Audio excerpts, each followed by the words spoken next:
l'épopée tumultueuse de One Piece, chaque page fait ressurgir un passé effacé volontairement par les rois, un serment que l'histoire elle-même a voulu faire disparaître. Dans le chapitre 1164, nous plongeons encore plus loin dans la légende d'Eddie et du monde d'avant. Un chapitre où se croisent une île en flammes, des géants, des rois et des pirates légendaires qui s'affrontent dans un vacarme apocalyptique. Le chaos règne sur l'île, les flammes s'élèvent, la terre se fissure, les titans du passé s'affrontent dans une bataille apocalyptique. Les silhouettes de Rox, Dick Shebeck, Roger et Garp se découpent dans la fumée, chacun se battant non plus pour la gloire, mais pour leur survie. Roger et Garp, côte à côte, livrent un combat acharné, mais l'ennemi qu'ils affrontent n'est plus un humain.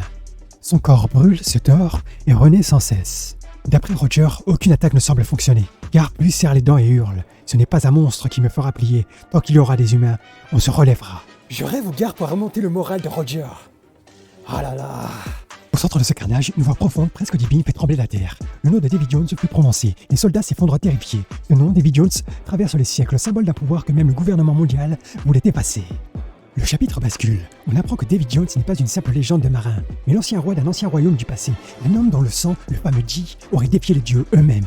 Sa lignée marquée par la lettre Ji devait transmettre sa volonté, le rêve d'un monde libre sans dieu ni roi. Mais cette lignée, le gouvernement mondial a juré de l'effacer. Consumé par sa propre folie, Rox rejette tout. Il hurle qu'il faut éradiquer le sang de Davy Jones, effacer cette souillure de l'histoire. Son corps se transforme, son visage se déchire, sa peau se noircit et une aura démoniaque l'enveloppe.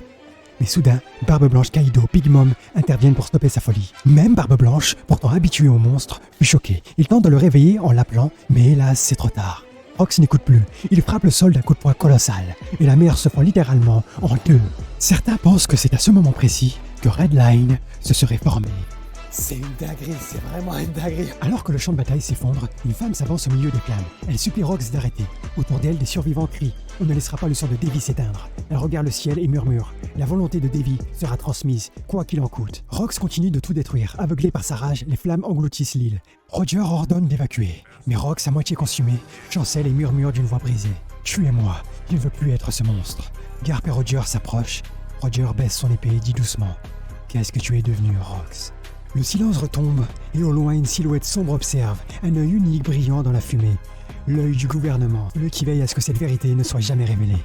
J'ai vraiment hâte qu'elle se fasse soulever comme le totem de Koh Lanta. Vivement que le fils s'amène et la soulève. Je kiffe Rox, Dick Shebeck, vraiment, je kiffe ce personnage, je suis dégoûté qu'il finisse comme ça. Et quelque part dans les profondeurs, une voix résonne. Le monde doit être libéré.